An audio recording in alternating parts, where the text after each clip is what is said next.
जो है वो रोपवे का विरोध आज छठा दिन भी जारी है। कटरा पूरी तरह से बंद है। लोग रोपवे का विरोध कर रहे हैं। व्यापार वर्ग के लोग हों, घोड़ा पिट्ठू पालकी चालक हों, तमाम लोग जो हैं वो हम्बल स्ट्राइक पर बैठे हुए हैं और कटरा जो है वो पूरी तरह से इस वक्त आग की भट्टी में झुलस रहा है। बच्चे जो हैं वो अनशन पर बैठे हुए हैं। पहले बच्चों की तादाद 5 थी, अब बच्चों की तादाद 8 हो गई है। उस बीच विधायक जो है वो वहां पर मौके पे पहुंचते हैं, लोगों को आश्वासन देते हैं कि ताराकोट जो 6 लेन जा रही है, मेरी हाई कमांड से बात हुई है, करीब 2 किलोमीटर पीछे ही वो रोड जाएगी, वहां तक नहीं जाएगी। उस बीच उन्होंने साफ तौर पर यह कहा था कि गंडोले के मामले में मैं आपके साथ हूं, मेरे हाथ में कुछ नहीं है, मैं लिखित में कुछ नहीं दे सकता। अगर जो हमारे साथी अंदर हैं उन्हें छुड़ाने का भरपूर प्रयास किया जाएगा। अगर उन्हें 24 घंटे के भीतर नहीं छोड़ा जाता तो मैं आप लोगों के साथ हम्बल स्ट्राइक पर बैठ जाऊंगा। उस बीच कल उनका एक बयान आया, क्योंकि 24 घंटे हो गए थे। उन्होंने कहा कि मैं वहां पर गया और जब बात की गई तो जो प्रदर्शनकारी हैं, जो जेलों में हैं, उनका साफ तौर पे ये कहना था कि जब तक हमारे हक में उचित फैसला नहीं आ जाता हम बाहर नहीं जाएंगे, यानी कि हम लोग जो हैं वो वहां पर ही रहेंगे। उस बीच मैं आपको बता दूं कि अब साफ तौर पे ये हो चुका है कि गंडोला जो है वो 99.9% ये चांस बनते हैं कि गंडोला वहां पर लगेगा।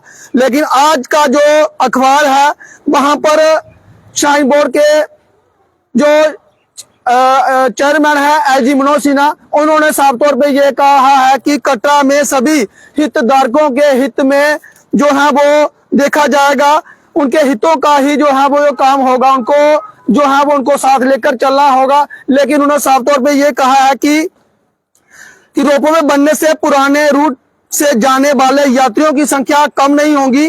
रोपवे के इस्तेमाल के लिए टिकट कटरा के निहारका में ही मिलेगा।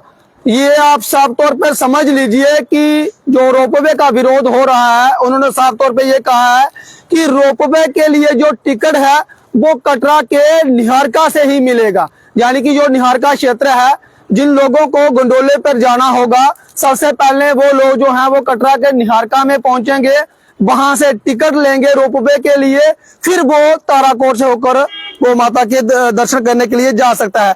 ये बहुत क्लियर बात जो है वो आज के अखबार में आई है, क्योंकि मनोज सिन्हा ने जो है वो अपना इंटरव्यू जो है वो एक जाने मानी अखबार को दिया है। उन्होंने साफ तौर पे ये कहा है कि इसका हल जो है वो बैठकर निकाला जाएगा। लेकिन इसमें साफ तौर पे ये कभी भी नहीं लिखा है कि रोपवे प्रोजेक्ट जो है वो उसके बारे में सोचा जाएगा या बंद किया जाएगा। उन्होंने ये कहा है कि जो टिकट मिलेगी वो निहारका में ही मिलेगी। ऐसे में जो रोपवे में जाने वाले लोग होंगे उसे कटरा ही आना पड़ेगा।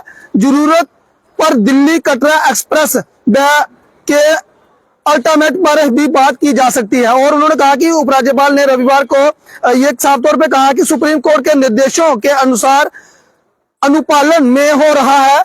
एनजीटी के पुराने मार्ग से घोड़े खच्चरों व चरणबद्ध तरीके से हटाने के लिए कहा है। बोर्ड उसी पर ध्यान में रखकर काम कर रहा है। एलजी ने बताया कि श्रद्धालुओं व हितधारकों की सुविधा के लिए पुराने रूट को चौड़ाकरण हो रहा है। सजावटी स्ट्रीट लाइटें जो है वो वहां पर लगाई जाएंगी। और उसके साथ साथ उन्होंने कहा कि बाणगंगा घाट का विकास किया जा रहा है। आगे जो भी सुझाव आएंगे उन पर विचार किया जाएगा। तो इसमें साफ तौर पे हम समझ सकते हैं कि एलजी मनोज सिन्हा जो है वो रोपवे के पक्ष में है, वो रोपवे लगाना चाहते हैं। उन्होंने कहा है कि जो रोपवे के लिए टिकट मिलने वाली है वो कटरा से ही मिलेगी, लोगों को नुकसान नहीं होगा, यात्री कटरा में पहुंचेंगे और इससे जो है वो अगर रोपवे लग जाता है तो यात्रियों के जो जनसंख्या है उसमें इजाफा होगा। ये साफ तौर पे आपको मैं बता दूं कि एलजी मनोज सिन्हा जो श्राइन बोर्ड के चेयरमैन हैं, उनकी तरफ से ये बयान जो है वो आया है। उन्होंने कहा कि कटरा के निहारका से ही जो रोपवे के लिए टिकट जो है वो मिलेगी, वो वहां से मिलेगी। यात्रा पहले कटरा में आएगी, उसके बाद जो है वो ताराकोट में जाएगी। अब सवाल ये पैदा होता है कि घोड़ा पालकी खच्चर ये तमाम जो मजदूर वर्ग के लोग हैं, इनके लिए सरकार जो है वो क्या कर रही है।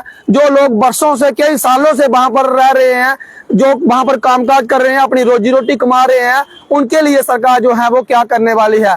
फिलहाल इस अपडेट में इतना ही। अपना सुझाव जो है वो कमेंट बॉक्स में जरूर रखें। मुझे दीजिए अनुमति। देखते रहिए रियासी जेके न्यूज़। नमस्कार, जय हिंद, जय भारत।